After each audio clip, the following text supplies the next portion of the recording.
This episode of the Local Hustlers podcast is brought to you by Flamingo Pools, your go-to maintenance and repair company in the East Valley. Stop wasting your valuable time trying to take care of your pool and let the professionals at Flamingo Pools take care of it for you. Visit azflamingopools.com for a free quote today.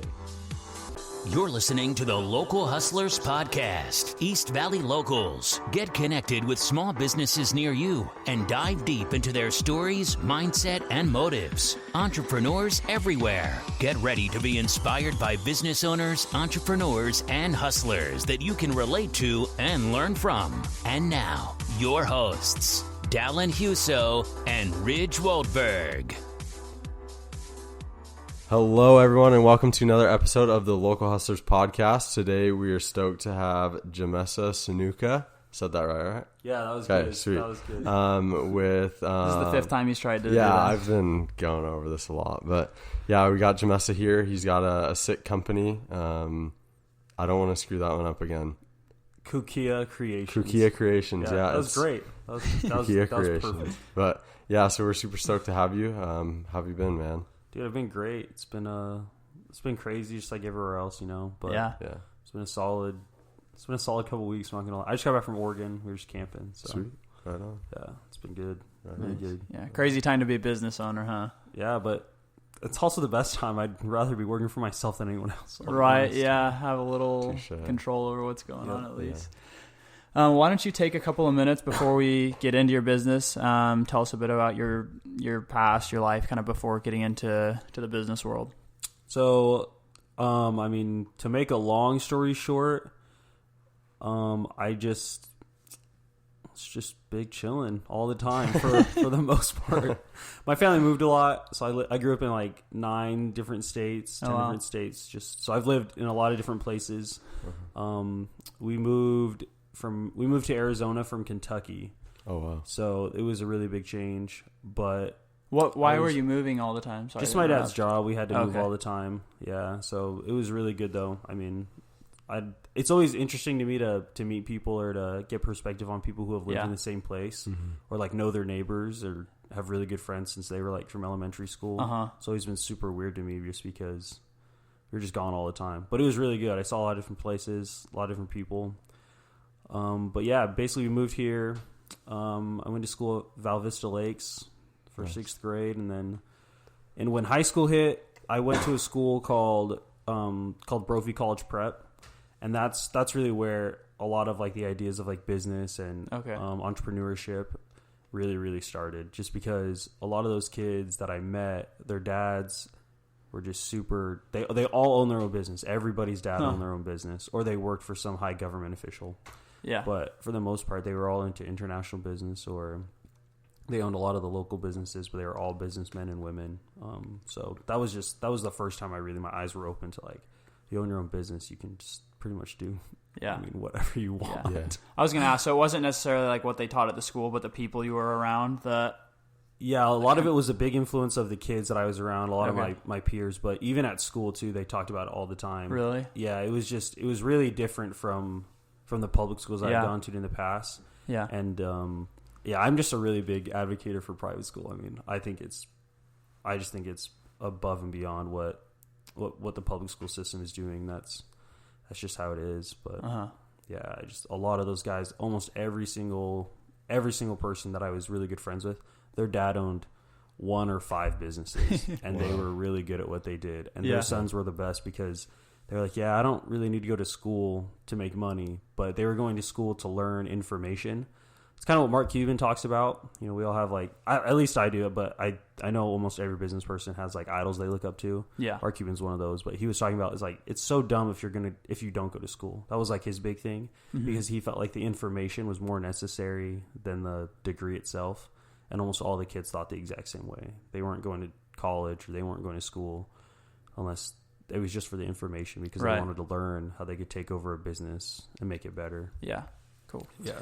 What were some of those ideas that you first started to have when you started to see your friends with all their dads owning businesses? Well, one of them, who's a really good friend of mine to this day, I still talk to him every now and again, but his dad was like a rocket scientist in college. And then he was like, Yeah, that was good. He's like, that was really fun. And then I became like a private investor and angel investor. He's just a crazy, well thought out, very disciplined individual. But that was like the main thing, was just everyone was so disciplined there. But yeah, a lot of the ideas I had for business were just crazy. You know, I mean, like, you're 14, you're like, oh, I want to own like planes and like yachts, and I want to sell those. I mean, just like crazy ideas. But yeah, they were outlandish. And then kind of got to college and figured out some things that I really liked. Yeah, but so you're in college right now, then? Yes, sir. Yeah. Okay, what are you studying? So what I'm studying right now is I'm in film school right now. So I have about a year and a half of film school left. But before that, I was at school in Hawaii. I was at school there and just having fun surfing, ditching class. It was bad, but it was really good at the same time. I don't know how to explain it. That's awesome. Why exactly film school? Well, I've always loved movies, so that was one thing. Is I'm a really big fan of film, and cinema in general. And after going to school for a little bit and just trying to figure out what I wanted to do, I was in the business program, and after a semester that, my mom was like, "Yeah, you can do business anytime." And the amount of people that are around me, in Gilbert or just in different areas, they all own businesses, and I felt like I could learn the information for business from them. But I also, that was the thing, is I really love two things, and one of them is business and one of them is movies.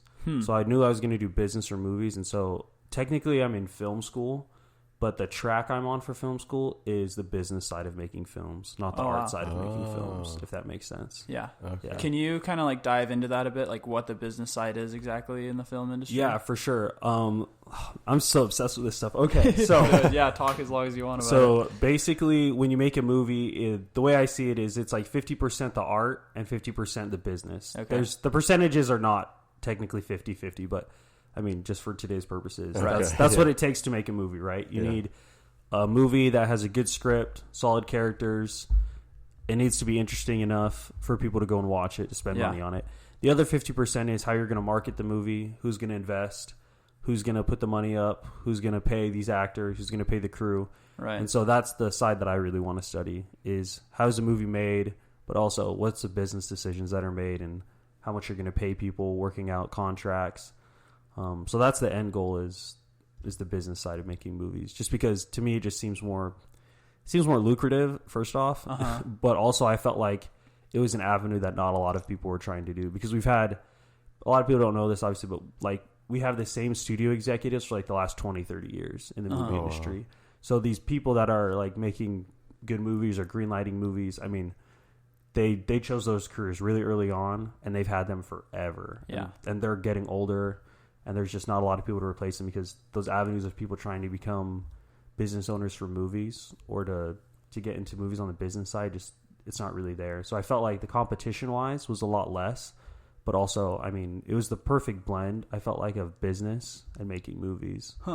And so that was the reason why, but... Yeah, so that's super interesting, because usually when you think of movies, you just think, oh, you got like a director, a producer, and then actors. Right. But you don't really think of the business side of it. There's all this investment and marketing and stuff that goes behind it. Yep, 100%. And because just to make a movie is, if people understood the backbone of what actually makes a movie, like the skin and bones of everything, I mean, you would be surprised any movie ever gets made. I bet, yeah. Just because the amount of scheduling conflicts, the amount of people that have to put in. Right. They have what's called... So they have like accountants for movies, and then they have what's called movie brokers.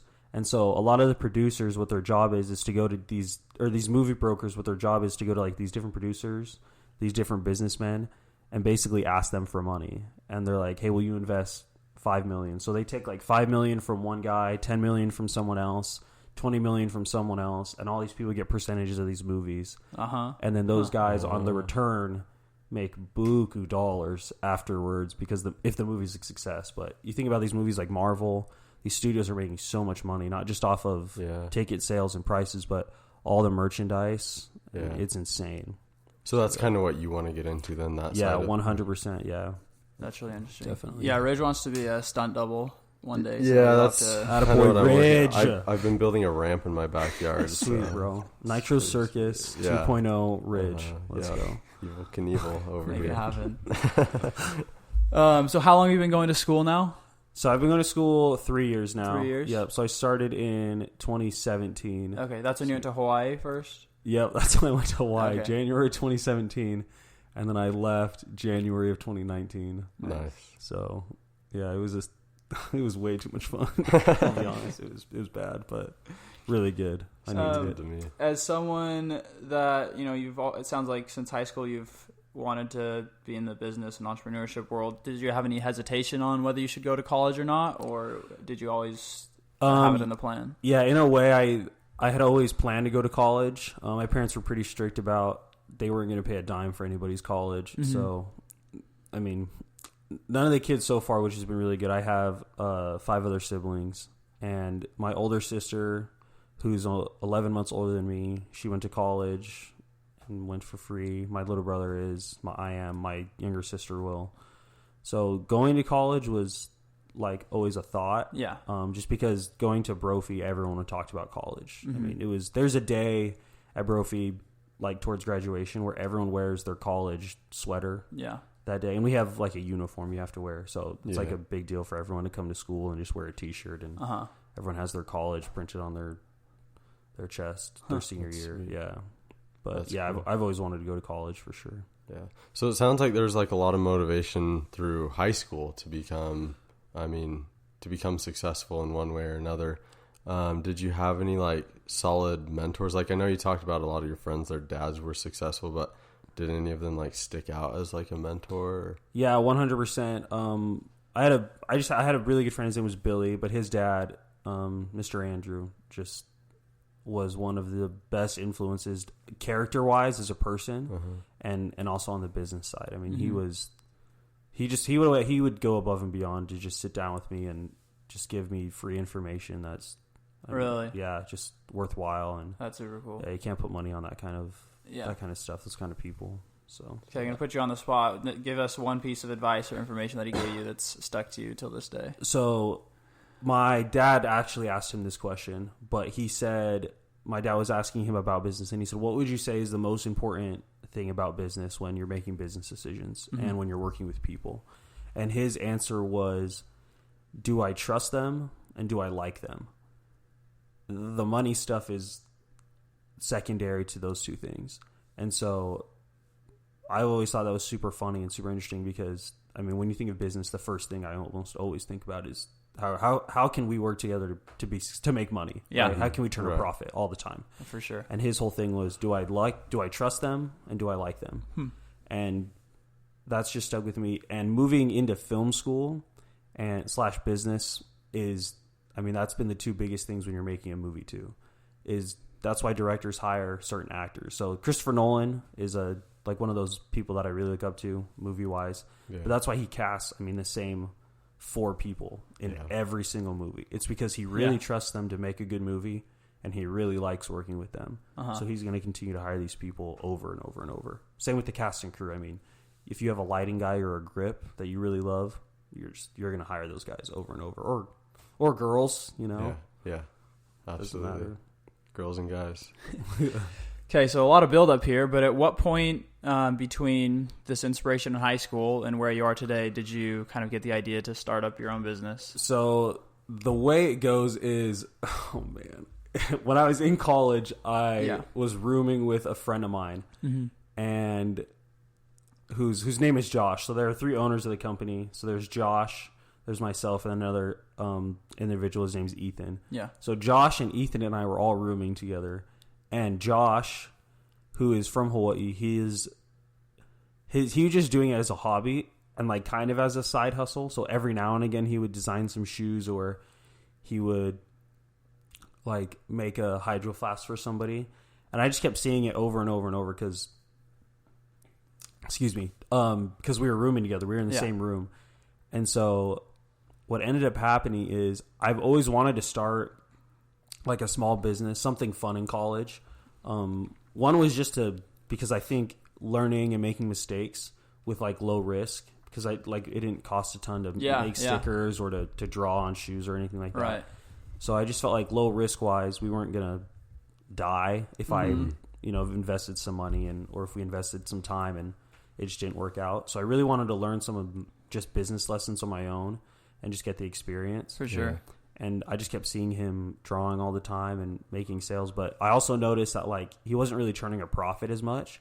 And I just thought, you know what, dude, I bet I could kind of take that from things I've learned in school and from other people, and we can just kind of make a few bucks here and there. And I mean, we weren't expecting to be millionaires or anything like that from it's still in its infancy as far as business wise, but that's essentially the story. Is we got together and I just said, hey, if we get together and kind of figure some stuff out here, I think I can help like monetize this a little bit better. Nice. So we had a meeting in Hawaii a couple of months ago, and after that meeting and a few other times we talked, we had the best like 2 months in a row than we had in the last year. And so it was really, really slow just because I lived here. And so that's really when it really started, is like I left and then I was going back so often when I was living in Provo. I told you guys this before the podcast, but when I was living in Provo and not going to school and not living at my place, and I was just traveling all the time. All over the place. Yeah. So on those visits back to Hawaii to go surfing, I was like, I think we need to start something here. And that's essentially how it started. Okay. Yeah, Josh is awesome. He's the artist. He's the one that draws everything, designs all the stickers and stuff. Mm-hmm. And that was the other thing, is I was like, I can't draw worth a lick. Yeah, but I mean, I can do the business side. And he's like, yeah, that's great. It sounds like a good partnership to me. And he's my favorite roommate that I've ever had. That's sweet. Yeah. And then you said there's a third partner as well, right? So Ethan. what does he do? So his job is mainly, so a lot of what he does is he is kind of on the business side as well. Mm-hmm. So a lot of the ideas and just different types of things. But he majored he's still going to school as well. I think his major was marketing or something like that. And so that's a lot of what he does, is he does a lot of the marketing. Okay. He makes a lot of the marketing decisions, / business decisions. Yeah. And also we try to do like self-to-self delivery. So basically, if like we have a shoe that's on island that can be delivered, as opposed to mailing it and having it get there 2 or 3 days later, we just have him drop everything off like at the door. Yeah. And so that kind of makes it more personal for the people. Yeah. If that makes sense. So it's like, oh, here's your shoes. And it's cool to just like see the reaction on their faces, things like that. So cool. Yeah. Why don't you tell us a bit more about like what the business is, like what people are getting when they do business with you guys? So for Kukia, the biggest thing that you're getting is personalized and self-driven tribal designs. That's like the biggest thing a lot of people want. So in the Polynesian culture, a lot of people, it's become a lot more mainstream now, and so people that aren't Polynesian are getting a lot of these like tribal tattoos, which people can have their own. I think it's cool personally. I mean, it's always super interesting to me when I see someone who's not Polynesian and they have like tribal tattoos, sleeve, just like crazy stuff. Or like, a lot of football players, that was like a really big thing. It's always popping out their pads. And it looks really cool and really manly. Oh yeah, yeah. Basically, it's really manly. Good. But yeah, that's essentially what it is. So in Polynesian culture, tattoos originally told stories, right? So certain designs talk about certain things. They talk about family. They talk about where you are heritage-wise. And that was a big thing between different Polynesian islands, is you can tell the ethnicity of someone just by their tattoo. Because the art is different, the way the designs are. And so that was a big thing with tattoos and why we wanted to do tribal things, is just because it's part of a culture. It's a way to stay connected. And also it's become more and more popular just even in the Western world, outside of Hawaii, outside of the Polynesian islands. And so that's really where the ideas came from. It's a way to stay connected. That's cool. What kind of ethnicity is your tribal art like? Or does it cover multiple? Like, does it cover a lot? Like, so Josh, what's the cool thing about Josh is that if you give him a design and say, I want it more in a Maori style, or if I want it in a Fijian style or Samoan or Tongan, whatever it is he'll do the background for it. He'll get all the information he needs and then design it based off of that culture. A lot of Hawaiian people really like. So Jason Momoa, he's like a big Hawaiian. You know, he's an actor or whatever. Yeah. But he's got like these triangles all on his arm. That's like a really big Hawaiian thing. That's like very strictly Hawaiian tattoo. Okay. So if someone's like, oh, I really like the Hawaiian triangles, he'll make sure like it's designed around how that culture is or what that culture is specific for somebody.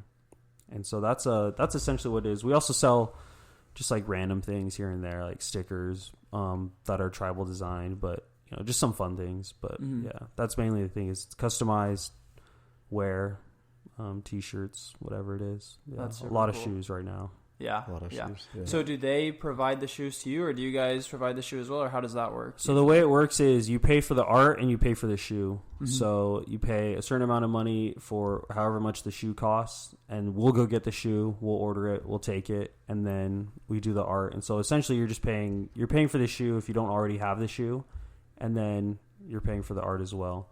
What we're trying to do is as we continue to get more profit, as we continue to gain capital, is just buying the shoes and having them on rack and inventory. And then when people go to the website, which will be up July 10th, everybody. Sweet. Is that they can just go click on the shoe, customize it. Oh, and really? Then they can just have it sent. Yeah. That's way So cool. how do they customize? Like, what do they do to customize it? So basically the way it will look is you'll be scrolling through, you'll be able to pick what shoe you want, and then they'll have options of like what colors, the type of design, so what culture, and then they can put any input they want in notes of like, oh, I want to have half of the shoe this way, I want to have this many colors. I saw this post because part of the big thing is just communication on how people want it personalized. Yeah, because that's the struggle I think in it, is that if somebody wants it a certain way and in their head it's not what they thought. Yeah, I was going to ask about that. They'll never come back. Right. Yeah. So how do you make sure that it's like exactly what they have in their head? A lot of it is just the communication between Josh or between me and just trying to decide what they want. And the process it's lengthy but necessary, because we've had people who will buy one shoe and after one they'll buy another two. They'll buy another three. Yeah. So as far as business wise, because once somebody likes something, at least artist wise, or personally wise for the tribal stuff, I mean, they'll go to the same person over and over. Yeah. And there's a lot of really great tribal artists and things like that. I just think that business wise, they don't always have a good game plan. And I felt like when we were looking at the market and the competition, that's where I felt like we could do a little bit better than other people. Kind of capitalize on that a bit. And that's probably why your partnership works out so good, because he's the artist and that's like where he shines, but then you have the business stuff, and then you have another part with the marketing, so you guys all come together and it really just blows it all out. It does, yeah. And it's worked out really well between the three of us. It's been really good, actually. It's been better than it could be. I mean, it could be bad, but we've been pretty good about it. FaceTime works pretty well too, right? Yeah, FaceTime's awesome. Yeah, I'm not gonna lie. Shout out Mark Zuckerberg.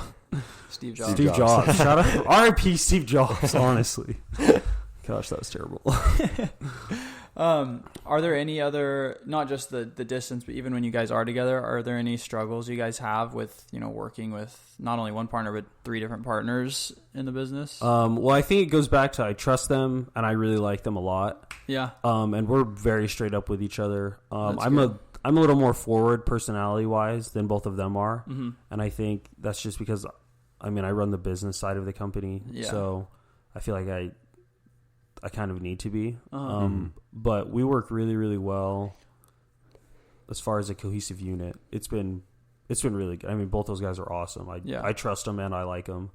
And I think that was one of the big things is, I'm really close with both their families. That's cool. While I was going to school. So are they both going to school over there still? Is anyone really going to school right now? Yeah, I guess. But no, I think they're both going to school in fall. Okay. Yeah, I know one of them's in Alaska right now, actually. And Josh is in Hawaii, and I'm here right now. So we're all trying to figure out if school is going to start. I actually think they go to BYUH. So I think actually BYUH isn't having school this semester. Yeah, that's to be honest with you. Yeah. So I don't know what they're going to do, or if they're just going to do online, but hopefully, I think school's kind of necessary, to be honest, but yeah.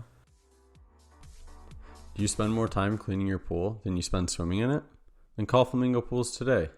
Flamingo Pools is your go-to swimming pool maintenance and repair company in the East Valley. Whether it's weekly maintenance, repairs, green to cleans, or one-time cleanings, Flamingo Pools will take care of you. Honest, reliable, and innovative. Just a few of the many good things Flamingo Pools customers have to say about them. Ask them about their mineral treatment, which will keep your chemical levels down, allowing you to have a healthier bathing experience. At Flamingo Pools, they know that your pool was made to be enjoyed, so let them handle the rest. Check them out at azflamingopools.com or give them a call at 480-422-6013. Mention this podcast and you'll get your first month of maintenance completely free. That's azflamingopools.com and 480-422-6013. So is this more of like a side hustle right now? Like how many hours a week do you feel like you guys put into this? So I'd say it's, at least for me on the business side, I think for Josh it's a lot more, just because he'll take a good 3-4 hours just to draw one thing, right? Yeah. And he's had to have a lot more new designs, because beforehand what was happening is we'd have one design for stickers, which turned into 4, and they were old designs. So what we did in like 45 days is we came up with 13 new ones. Oh, wow. And we decided from those 13 new designs, like 3 stickers we were going to put out, and then we're trying to put out a collection of stickers basically every single week since then. So he's had a lot more. So I think hour-wise for him, it's probably been closer to 30 hours a week. Oh, wow. So it's a lot, yeah. But it's definitely a side hustle between the three of us. I mean, we've all decided it wasn't going to be something that we were going to be crazy about, but if we could make some extra money and just profit, it's been good. Yeah. But I'd say for me, probably 15 hours a week. All of us have a lot of stuff going on, but yeah, I mean. Yeah. I love hearing about side hustles, just like the differences of running it versus like being all in on a business. So before I ask, do any of you guys have jobs as well, or do you mostly just focus on this? Yeah, so I have a job as well. I still have to pay rent, so that's been good. But also I didn't work for like a year or something like that. Like I just wasn't working after I came back from Hawaii. I was just but beside traveling and stuff, I just didn't have a job. And so this past year, I got a job. So I've been working since December. Yeah, I've been working since like January, December. But yeah, everybody has a job. Sorry. To answer your question, yeah, all of us have a job. Okay. And so is it hard to like have time to think about it or focus on the side business when you have a job and school on top of that? I think it could be if we didn't all like doing it. So if it felt like more, if Kukia felt like a job, it doesn't. Yeah. But if it felt like something that we had to be like super crazy about, I mean, it brings me zero stress. Right. I shouldn't say zero. Yeah, maybe 5% of the time, but. For the most part, I mean, it brings me almost no stress to be like, okay, we didn't sell 100 stickers today. We sold 4. We didn't sell 20 shoes this month. We sold 4, But, so that brings me like no stress at all, which has been really good. That's cool. Yeah, but, I mean, we could all be doing better with it. It's just, the side hustle thing just, it really is like I don't know how to explain it, but like it's a way for me to back up from movies and from film school and from my job and focus on something that I'm just really, really like. Yeah. So it's more of a hobby than it is a job. It's definitely more in the hobby section than job wise, but it's a fun hobby that we all do to make money. Yeah. So like it's perfect combo. Right? Yeah. It's like the perfect combo of just side hustle and fun. Mm-hmm. That's cool. And we're just trying to grow it as best we can. Yeah. So do you guys want to grow this into like a bigger thing, something that you're doing full time possibly, or do you want to keep it more of a side thing for all of you? Well, I think the best thing, I mean, anybody would want anything to be successful as it could be, right? So if it had the potential to be great and replace, I mean, Ethan and Josh and my day job, that would be awesome. Yeah. But, I mean, art is something that's really tough to do. And And I think just making a few extra bucks every single month or every single year. We basically all came together. This was the great thing about Josh and Ethan, about working with them and why I trust them and love them so much, is we basically all came together. I said I would do some things on the business end, and both of them said, okay, we'll put 100% of the profit we make from this side hustle and put it back into the business. Oh, wow. And so where beforehand, like, everyone was kind of paying themselves here and there, especially Josh, because he was doing all the art. Yeah. And basically he was just like, nah, dude, I'll put it all in 100% into the business. So for the last couple of months now, I mean, every dime we've made just goes right back into the business to grow it. So the side hustle, like, in a way, is kind of growing. Yeah. And we're focusing more on it. But I mean, I don't think it brings anybody any kind of stress. Right. Just because everyone's just having a good time with it. But it's definitely something that's super important because it's ours and nobody else can tell us what to do with it. And I think that's it just makes you feel good to know that something's yours, you own something. Yeah. And obviously not everyone is in a position to be able to do that, but it's so important, if it's possible, to take as much of those profits as you can and put it back into the business, even though it might be tempting to reward yourself and take it all out. But it's huge for the business to be able to put it back in and grow it. I'm sure you guys have seen that. Yeah, someone told me something really important. And actually this is something interesting going back to like culture. Yeah. Is in the Polynesian community, something that's really tough is to like, at least it has been for me, is to give things for free, just because like it's part of the culture. You know, you give freely, and people are always like, "Oh, can I get those stickers for free? Like, can you do this for free?"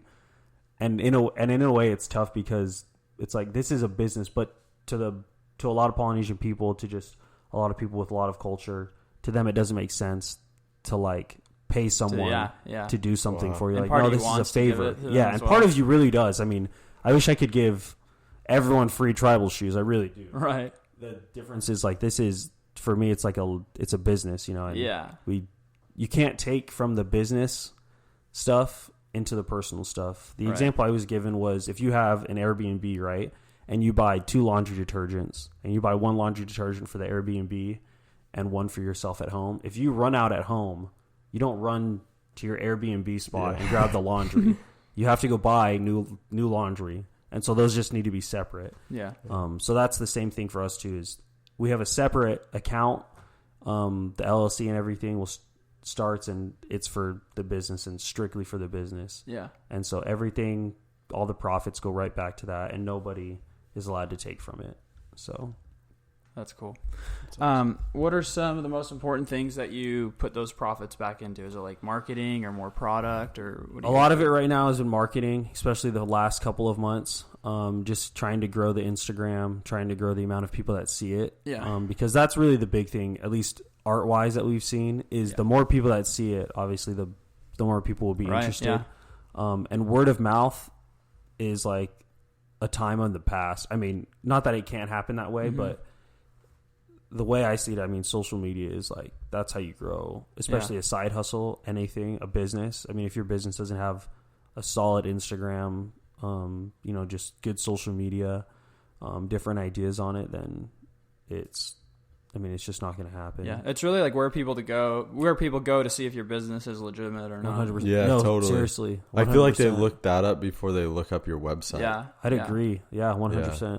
So where have you found success in growing social media? A lot of DMs. Slide into those DMs. Okay. Even as a business owner. Yeah, even as a business owner. Like how? So sometimes it'll be tagging people that have had past product that we've given them. Mm-hmm. Mm-hmm. We all tag each other in our personal accounts as well. But the biggest thing, we've paid money for promotions on Instagram and on other people's Instagram to post about us, right? So you pay somebody else that has a following of, let's say, 30,000 people, right? Yeah. 30,000 followers. And you pay them whatever it is, $50, $25 for them to have one post about you and then something on their story. Yeah. And we decided to spend, I want to say it was like $100 or something like that. Mm-hmm. $50 one day after a meeting. Mm-hmm. And I think our Instagram following grew from like 300 to 1,000 in like 2 days, 3 days. Really? Yeah. And then we got 5 or 6 orders from that. Wow. So the Instagram is actually really young as far as when it was made. Mm-hmm. And we just hadn't been posting regularly. We hadn't been having, I mean, like I said, it was like kind of, it was really more of a hobby and just something we were kind of all messing with. And then when we got kind of serious about it, maybe 4 months ago, I mean, it's grown exponentially. So that's cool. And by promoting, that's basically just where you pay money to boost a post, right? For other people to see it and show it up as like a sponsored post in their feed. Exactly. Yep. Or when you're scrolling, you see like an ad on Instagram. Yeah. It's like, oh, you can swipe up on it. Yeah. So we've paid a couple of times for promotion, and it's grown.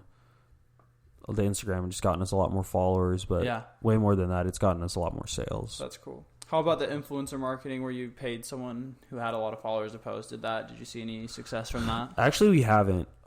We've paid, I want to say like 2 people. And I think part of it is like just a timing thing. So like posting at the right time, I realize is super important. Having them post at a certain time.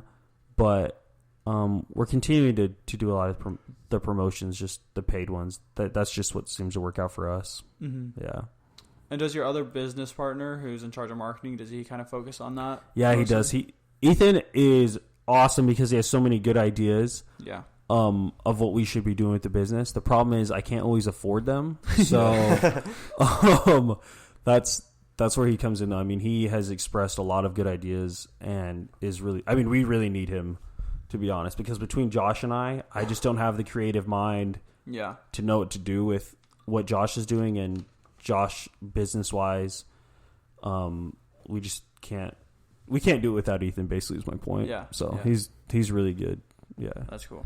Do you want to dive a bit deeper into like what you do on a regular basis? Because Josh obviously does the designs, Ethan does all the marketing. So what's like, a day-to-day basis or week-to-week basis of what your tasks are? So basically at work, so my day job is a night job. I work a graveyard shift at like a rehabilitation center. Really? Oh, sweet. Yeah. So I sit there a lot. Yeah. And basically it's hilarious, but that was part of the reason why I got the job, was because I was up during the graveyard hours anyway. Yeah. And so what it is really late at night. So from 12 to 9 a.m., 12 a.m. to 9 a.m. What I'll do is I call it the Gary Vaynerchuk. I don't know if that's what it is, but basically he was explaining that if you have a side hustle, a small business, and you're trying to grow it and get it in front of as many eyes as possible. I mean, you sit there on Instagram for 4 hours and you comment on everyone, right? So if your business is like, like protein shakes, right? You type in protein shakes, hashtag protein shakes, and you sit there and you hit the 300,000 posts that are protein shakes, and like it's people that are working out or whatever, and you type swole, fire, looking big, bro. And so that's what I do is I'll look up any of the tribal designs, a lot of these areas, and try to get it in front of as many eyes as possible, the business. And so I'll be commenting like personalized comments for hours. Really? Yeah. And what also I do is I run the money side of it. So I keep track of the amount of inventory we have every day, what sales we made that day, what the profit is that day, and it's all on spreadsheets. Also, I run the meetings that we have between the three of us. So we'll have like action items that we have. We'll have items that we need to follow up on, different things. And then I run the budget as well. That's probably the biggest thing that I do is running the budget. And running all the numbers. Yeah. And I'm not an accountant. I didn't study finance. I was going to say, where did you learn about numbers to be able to run that? YouTube. Yeah. YouTube is great. I think it's fantastic. But aside from movies, I mean, I really, really love business. And so if I'm not watching something on YouTube about cinema or about film school or about movies, it's about business. And so that's really where I learned about how to run numbers and how to do spreadsheets, how to keep things organized. And I'm still learning. So first, like a disclaimer, I failed math my junior year and of high school. Okay. And to this day, I am not a mathematician. I'm not great at it, but I mean, I can do plus or minus. I can multiply, but that's why we have calculators and things like that. Siri. Yep, 100%. 100%. So a lot of people say YouTube, but have you found anyone in particular on YouTube that you like? I do. Yeah, I do actually. So there's a guy, his name's Graham Stephan. Okay. I think is his name. And he's just this dude who like did real estate. He was a millionaire when he was like 26 from real estate. And he lives in California, but he had a YouTube channel about talking about money and credit cards and how to run a business and finances and just getting like personal finances done, and also what he did personally. Yeah. And I've been following him, I think, for the greater part of a year or something. And so, yeah, he's something I really like. He has like 2 million plus subscribers now, but when I started watching him, I think he had like maybe 150 subscribers at the time. Oh, wow. So he's awesome. I mean, he's grown really, really big as far as money wise, or has helped me as far as money wise. Yeah. And that's cool. getting my finances in check and things like that. That's cool.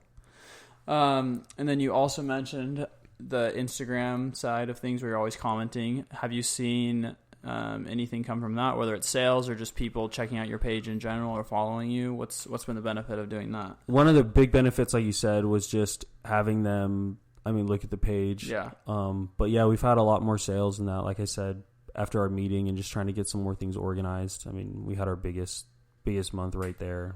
And wow. Yeah, the real benefit is just making sales, like I said. And it's just like a funnel. They check you out and then eventually they see you again, and then the sale happens. Yep, exactly. And even then too, one of the things that I think has been good is just people, as soon as they get a product, especially the way Josh does it, because he does it so well, they'll always tell someone about it later. Right. We try to make sure that they post, at least on their Instagram, after receiving their products and getting it back. And so that's been something that's been really cool too, is just someone will get it. So for example, a shoe, and then they post it on their Instagram and one of their friends is like, cool shoe, can I get one? And of course we say, yes, you can. And that's it. Yeah. That's sweet. Nice. That's been a good benefit. You mentioned Mark Cuban earlier as someone the like a man, guys. Let me tell you, that is the man. Tell us more. Tell us more. One of the goats of business. Yeah. So one of the reasons I love Mark Cuban is because he's almost in a way, I think he's like such an opposite of what a lot of other business owners say. So I mentioned Gary Vee, right? He's he's gotten a lot bigger in the year. So this is the funniest. So something that at least in my mind is funny is I've heard about a lot of these people like Mark Cuban and Gary and a lot of these guys like in high school, and then when I came back from the mission, basically there was like everyone was talking about him. Right. They've been like become like a lot bigger business, a lot more individuals. mainstream recently. Right. Yeah. So I think it's funny just because they're such studs. But what I really love about Mark Cuban is, he basically talks about going to school and getting information and learning as much information from people that know more than you, and then taking it back. And one of the interviews I just watched with him in, this was maybe 2-3 days ago, but he went to Indiana University, I want to say, and he studied finances just because he didn't feel like anybody else anywhere could really, it was like their job for them to sit down and teach you. Yeah. And one of the things that, when I kind of mentioned this earlier, is like, if you can go to school for free, why wouldn't you go to school? To get the information. So that's something that I really love about him is like, you need information from someone smarter than you so you can take that information. And that's just like one of the outlooks I just hadn't seen in a lot of other business owners who are like, school is stupid. It's like a waste of time. But it's not, I think, if you use it in the right way. Right. So yeah, guys, the GOAT, okay? He's the man. Mark Cuban. Does he produce a lot of like his own content? Because like someone like Gary Vee's always like posting and stuff. Does Mark Cuban have like a platform where he's always giving out tips and advice? Or he does. He's really good about it. He does a lot of, literally just on YouTube, if you search Mark Cuban interviews, aside from Shark Tank, right, there's so much information that he is giving. Yeah, through different interviews. Through different interviews, and that goes for a lot of people. Mark Schultz, he's another one. The CEO and founder of Starbucks. Oh, yeah. Okay. And they have so much information. They literally would give this information out for free, just interviews. Yeah. And so I think, like, why wouldn't you use that, those advices? Why wouldn't you use those things? And they talk about things that they run their business and the things that they do. So there's so much information out there that they give out that we're just so good too. Yeah, it's top stuff. And you can take what you want from certain people. So like Gary Vee, he cracks me up because he's like, school is stupid. Like don't go to college. Like your parents tell you to go to college. Like screw them. Yeah, you know. Yeah. And Mark Cuban's totally different. So I think you just got to take what you think is best. I think that's so important because there's so many of these like loud entrepreneurs, and a lot of them have like different takes on it. So it's important to like listen to a lot and then see what's best for you, see what you agree with the most, instead of just like taking one and doing everything they say. Yeah, 100%. Right, because at the end of the day, like we live in a country where we can choose what to do, and so you're the man, dude. Yes, 100%. So it's really like, and everyone's always going to have a different opinion. Like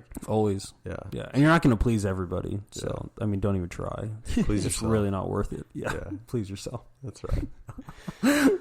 Any books or podcasts that you listen to as well or read that have helped you out? Let me pull this up. Actually, there's someone just gave me this book. I had never read it before, and I'm almost finished with listening to it. It's called The Go-Giver.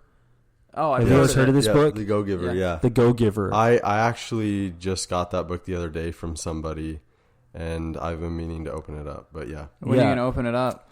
Oh, well, I've opened up another book, so that one's coming second. Rich Dad, Poor Dad is first. Rich Dad, Robert Kiyosaki is a stud. Yeah, one of the OGs. Yeah, such a stud. I think, so, I mean, obviously, business-wise, I try to read as many books as possible. Yeah. For me, I also have to read a lot of, like, filmmaking books, if that makes sense, just because it's not just what I'm studying, but it's also what I love. So, The Ride of a Lifetime by Robert Iger. That's the CEO of Disney. Yeah. Been the CEO for 15 years. He gives a lot of good advice. It's super easy read. I have it on Audible. I listen to it in like 4 or 5 hours. It's not a hard read. Yeah, it's super easy, but he gives a lot of good advice. That's one book. But The Go-Giver, that's another one. Richest Man in Babylon is a super good. And my favorite book of all time is called The Alchemist. I've heard a lot of people recommend it recently. Yeah, I haven't read it though. It's not just a good book like in the business setting because it's more of a story-based book. Yeah. It's just a good book for like the soul, bro. Just like a moral compass of books and a way that you make good decisions with your business and with people, because essentially that's what business is, right? You're working with people that you trust, hopefully that you like, and that's why I think those books are really important. Yeah. But yeah, Robert Iger, Ride of a Lifetime, The Alchemist, The Go-Giver. Those are probably some, and Richest Man in Babylon. Those are like the solid ones I'd say so far. Nice. So it sounds like you've consumed a lot of content and eaten a lot of this up. Probably too much, honestly. What's your best advice for a young entrepreneur, old entrepreneur, anyone that's wanting to start a business? So I'm just going to steal from other people because my own words won't do it justice. But Scooter Braun, who is the guy I look up to the most as far as business. I don't know if you guys know who Scooter Braun is. Yeah. Little detail on him. He is the manager for Justin Bieber, Ariana Grande, Demi Lovato, but he is the one who I would say is the reason Justin Bieber, all these people, him pretty much. Right? Yeah, he's the man. What I love about him is that the first thing you have to think about is who you want to be as a person, right? So like your moral, and then all that hustle, all those other things that you do later on, I think comes second. And so to answer your question straightforward, I think the advice, I don't have a ton, I'm not super knowledgeable or anything, but what I'd steal from Scooter Braun is that you have to find people who are like-minded like you, and you guys all have to come up together, as opposed to being like a 20-something-year-old and going to some 50, 40-year-old, 60-year-old entrepreneur, business individual and being like, hey, can you mentor me? Mentors are great. 100% get a mentor, someone you really look up to and have a personal relationship with. But can I just share this story real quick, actually? Yeah. Okay, so Scooter Braun talks about how he was on a list, the 30 for under 30 list. It's a list that Forbes comes out with every year, and it's like 30 entrepreneurs, business-minded people in every industry, and they're all under 30 years old. So he gets this list, gets put on it, he's like 29, and he looks at the whole list. And what he realized is all of his mentors that he talked to, is basically he would talk to them and be like, hey, can I get this favor done? Can I get that favor done? Because that's what ends up becoming in the business world is just favors for different people. I scratch and your then, back, you scratch mine. Exactly, 100%. And that's how, I mean, personally, that's how I think everyone stays rich together too, is you make these favors for one another in across different industries. And what he talks about is, he's like, yeah, these guys that I knew, my mentors that were like 40, 50 years old, they'd always talk about, oh, let me just call that guy. I've known him for 15 years. Right. Let me just make this phone call. I've known that guy for 20 years. Yeah. So he took this 30 for under 30 list, looked at all the names, and cold called and emailed every single person on the list. Really? And he was like, hey, they put us on this list together. I think we should know each other. Like, get back to me when you can, blah, blah, blah. And I think from the 30 of those people, he got like 10 calls back.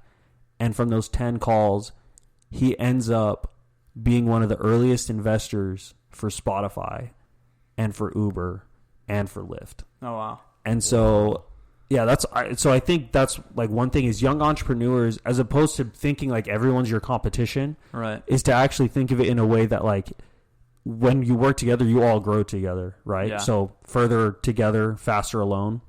I really think that that's probably an advice I'd give to young entrepreneurs and even old entrepreneurs too, is just that you come up together, and I think you're better for it. I think everyone increases, but yeah, just coming up together is probably the thing I'd say for the young ones, you know. Sweet. Yeah. That's sweet. Are we going to see you on that list sometime soon? I mean, with you guys, 100%, bro. 100%. I'm about that list. There we go. I'm not. I'd be lying to you if I didn't say it was definitely a goal. That's an lying. awesome goal, though. Yeah, I think I'd be lying. Yeah.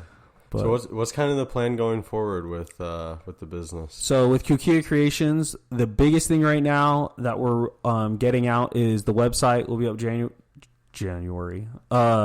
10th, and we'll have 4 new sticker designs by then. So, maybe 5.